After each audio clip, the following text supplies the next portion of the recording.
Caso que revoltou todo o Paraná, o da Isabelle, de 14 anos. Isabelle foi morta no litoral, dentro do carro, quando ela voltava com a mãe de uma gravação. Agora fica aquele questionamento, né? Será que o autor dos tiros, o autor do assassinato, vai ser condenado? O motorista, ele fechou o veículo em que estava a Isabelle. Esse é o atirador. E aí começa uma briga.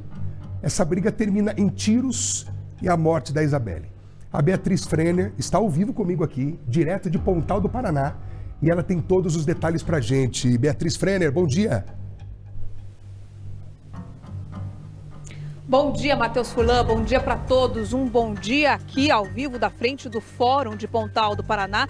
Um bom dia aguardado há 6 anos pela família da Isabelle. Isso porque o crime, esse tiro que atingiu o rosto da youtuber e tirou a vida dela, foi em 2018.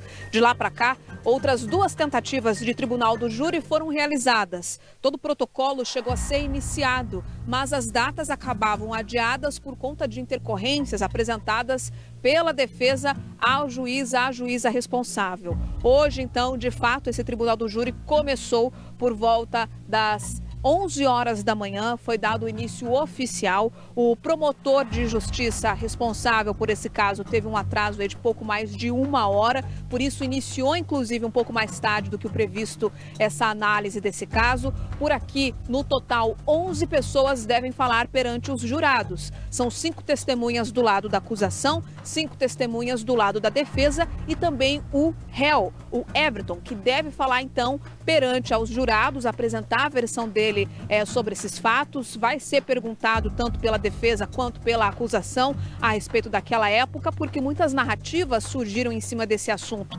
Teve briga de trânsito? Não teve briga de trânsito? Foi uma ultrapassagem, uma manobra? Ou foi de fato um carro fechando o outro que iniciou de fato uma briga? Ou não teve essa briga e os disparos foram feitos de dentro do carro, de fora do carro?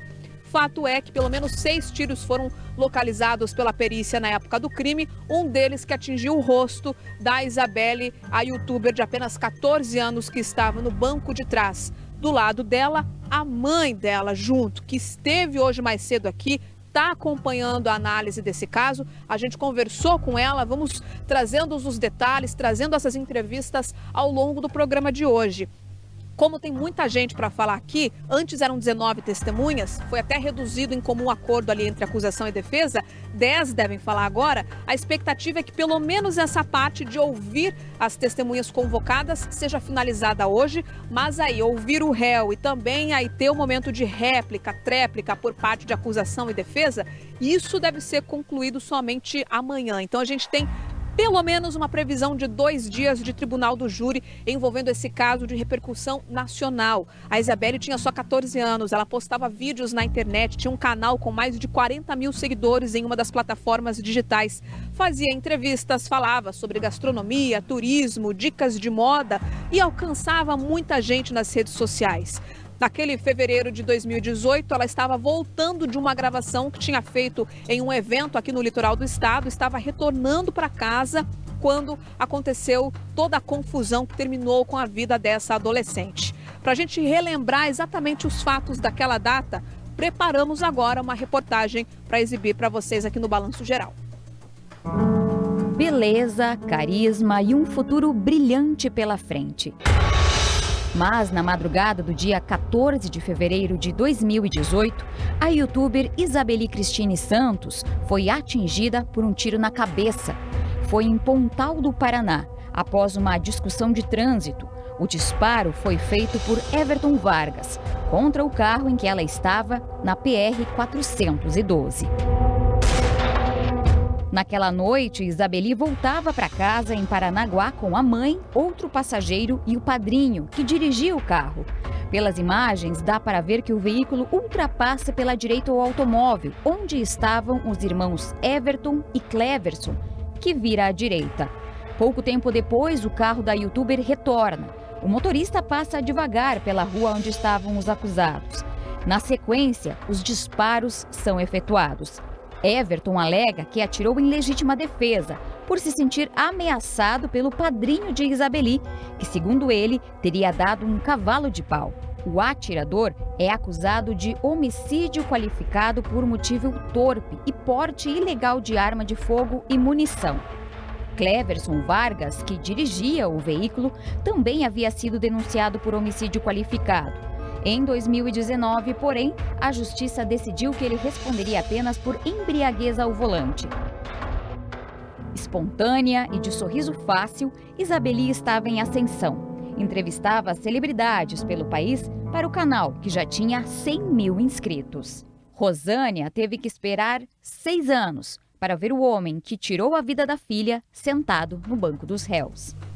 Voltamos a falar ao vivo aqui da frente do Fórum, então, de Pontal do Paraná, onde esse tribunal do júri acontece. Lembrando que a juíza responsável por todo o processo aqui é a juíza Caroline Valiati da Rosa. O primeiro depoimento que está sendo prestado nesse momento, ainda estamos no primeiro depoimento, é da Vanessa Alice, que é a delegada responsável por esse caso. Ela era responsável pela Operação Verão na época em que o crime aconteceu. O depoimento dela está sendo prestado aí de forma virtual.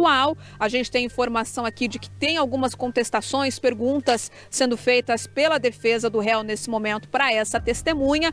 Como eu disse, no total 10 devem falar aqui. É um ritual longo que envolve o tribunal do júri, deve se estender por muito tempo, até porque é um caso de grande comoção, de grande repercussão. São 7 jurados que vão considerar se o réu é culpado ou não e por quais crimes ele é culpado. E depois, na sequência, a juíza faz o cálculo da pena de acordo com aquilo que os jurados definem. E um detalhe importante também desse caso é que os 7 jurados que fazem essa análise nesse momento são 7 homens, então, portanto, que acompanham toda essa fala, todas as falas que vão acontecer hoje. O fórum aqui de Pontal do Paraná, ele é pequeno, o acesso é bastante restrito, nem todos os familiares das duas partes puderam ter acesso a esse local. A informação que a gente tem é que está lotado lá dentro. Não é permitido fazer imagens desse processo, até por conta de todo o sigilo envolvendo os jurados, mas a gente está por dentro de tudo que está acontecendo lá dentro e vamos atualizar aqui instante a instante. É só chamar, tendo alguma novidade também entramos em contato com vocês ao vivo aqui pelo Balanço Geral, direto de Pontal do Paraná. Matheus Furlan. Olha, Beatriz, prioridade total, tá? Qualquer novidade você também nos aciona aqui, por gentileza, e a gente já faz essa conexão direta com você ao vivo. Obrigado, Beatriz Frenner.